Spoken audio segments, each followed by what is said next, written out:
被判无期的人每天在监狱里干些什么？说出来你或许不信。众所周知，国家法律是维护社会秩序稳定的基石，也是保护公民权益的重要工具。一旦触犯法律，将必然面临法律的制裁，其中包括刑罚，这是一种极严厉的惩罚手段。在我国，刑罚涵盖了5种主要形式：管制、拘役、有期徒刑、无期徒刑以及死刑。通常情况下，只有那些犯下极恶劣罪行，引起广泛公愤，对社会造成特别重大危害的罪犯才会被判处无期徒刑甚至死刑。有许多人普遍认为，被判无期徒刑的罪犯在监狱中与社会隔离，过着闲适的生活，就像日常吃饭、睡觉一样。然而，实际情况并非如此。那么，实际上被判无期徒刑的人在监狱中会从事哪些活动呢？听了下面的描述，你或许会大吃一惊。1、无期徒刑。在我国现行法律体系中，无期徒刑被视为一种极其严厉的刑罚，实质上仅略轻于死刑。罪犯被判无期徒刑意味着他们将在监狱中度过余生，终身服刑。这一处罚适用于那些犯罪行为虽恶劣但不足以引致死刑的案件。我国的无期徒刑不再仅仅是简单的终身监禁。所谓的终身监禁，并非仅仅是刑期长短的概念，而是一种极其严厉的惩罚方式。通常情况下，只有当一个人犯下的罪行极为严重时，才会被判处终身监禁，而当某人所犯错误极为恶劣时，则可能面临直接执行死刑的命运。原本的政治权利将永久丧失，即使获得假释后，政治权利也无法恢复。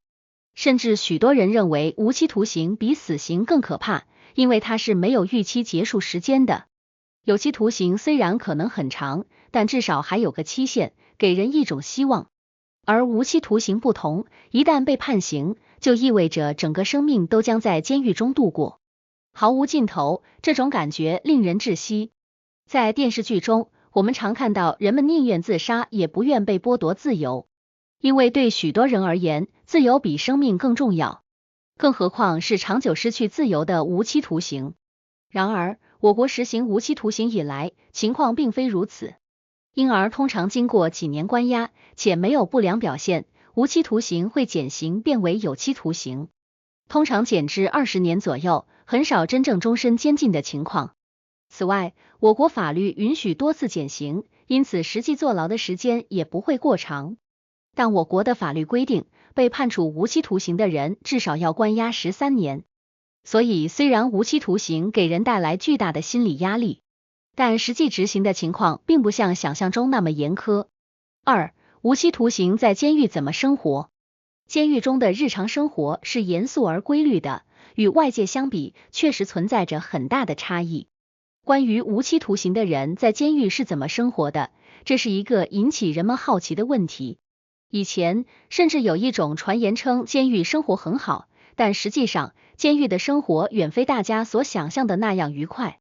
对于很多人来说，最让人痛苦的就是严格的管制，无论是作息时间还是饮食安排，乃至日常活动，都受到严密的规定和要求。在监狱中，囚犯们的时间被严格划分，在一天的24小时内，每个时段都有特定的活动安排。他们会按照规定的时间被叫起，开始一天的日常活动，进行卫生清洁工作，像打扫房间、洗衣服等。监狱中严格遵守作息时间表，包括午休和晚间休息时间。囚犯们会按照规定的时间进食，并严格控制食物摄入量和种类。饭菜的品种不会太多，通常是简单的食物。监狱中也不允许囚犯们自由选择食物，而是根据特定的营养要求来提供食物。除了基本的生活需求之外，囚犯也需要接受教育，主要内容涵盖政治理论、国家教育思想等方面，旨在提升他们的思想境界。教育内容还包括一部分简单科学知识。囚犯接受教育至关重要，可使其有所作为，培养正确的价值观，从而保证出狱后不再危害社会。除了接受教育外，劳动改造也是监狱的重要任务。在监狱里，并非过着吃了就睡，睡了就吃的悠闲生活，而是需要参与劳动。这不仅是为了让罪犯通过劳动改造自己，培养劳动习惯和技能，也是为了让他们为监狱提供一定的劳动力和生产服务。囚犯并非靠纳税人供养，而是通过自身参与劳动维持生计。劳动内容多样，大部分为流水线式工作，技术难度不高，易于掌握。同时，通过劳动，罪犯可以学习到实用的技能，提高自己的就业竞争力，为将来重新融入社会做好准备。这些囚犯在监狱里除了从事体力劳动之外，犯人还有机会学习各种实用技能，比如修车、焊接等工作技能。女犯则可以学习美容、缝补衣物等专业技能。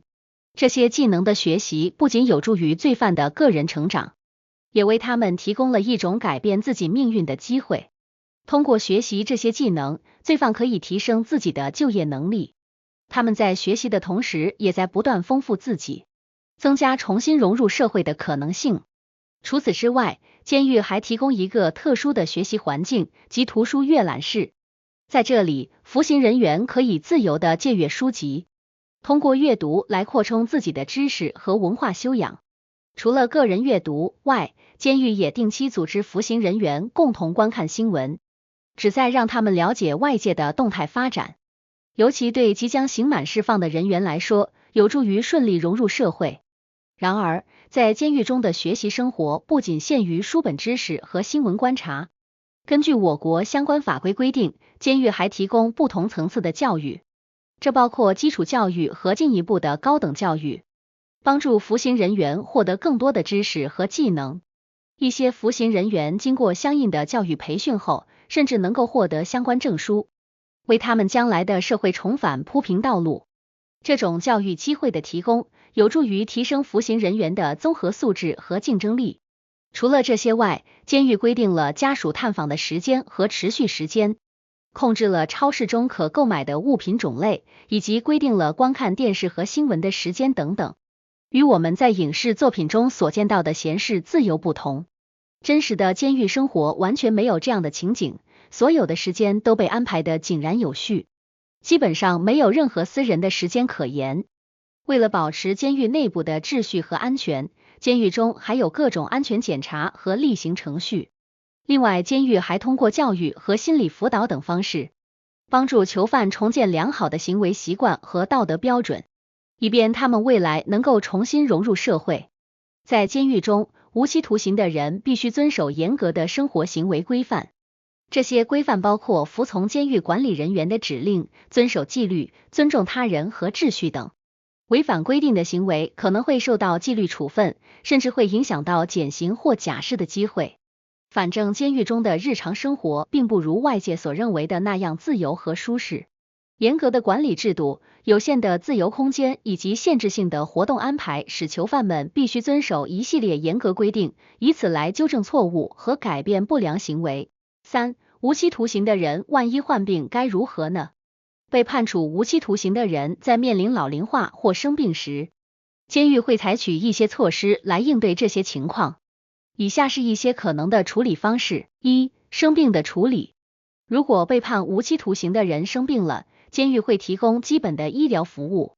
监狱通常设有医疗室或医疗中心，有专业的医护人员提供基本的医疗护理和治疗。对于一些较为严重的疾病，监狱可能会将病人转移到社会医院进行进一步的治疗。在这种情况下，病人会在相关人员的监督下接受治疗。2. 保外就医。对于一些严重疾病或需要特殊治疗的病人，监狱可以根据相关法律程序，允许他们申请保外就医。这意味着病人可以在监管下到社会医院接受治疗，但仍然受到监狱的监督和管理。3. 老年人的照顾。对于年老体弱、丧失基本劳动能力的犯人，如果有家人愿意接他们回家赡养，监狱可以考虑将其安排回家。在家中，他们可以得到家人的照顾和关爱。如果没有家人愿意接他们回家赡养，或者家中已经没有亲属，监狱会负责集中统一管理照顾他们。中国的监狱相对于外国许多监狱而言，展现出更为人性化的特点。监狱生活虽然严苛，但它也是一种改造和重建的机会。也使得法律在惩戒犯人之外更注重引导、改造和感化犯人，旨在帮助他们尽快重返社会正轨。结语：总而言之，监狱并非仅仅是一个关押罪犯的地方，更是一个让他们悔过自新、重新融入社会的起点。当他们真正意识到自己依然具有价值和作用时，他们就为自己重获新生，成为有益公民打下了坚实的基础。而且当我们评论被囚者时，应该看到制度背后的人性与希望。我们希望每一个因错误而被囚禁之人都能够在监狱中找到属于自己的新出发点，重新实现与社会的和解。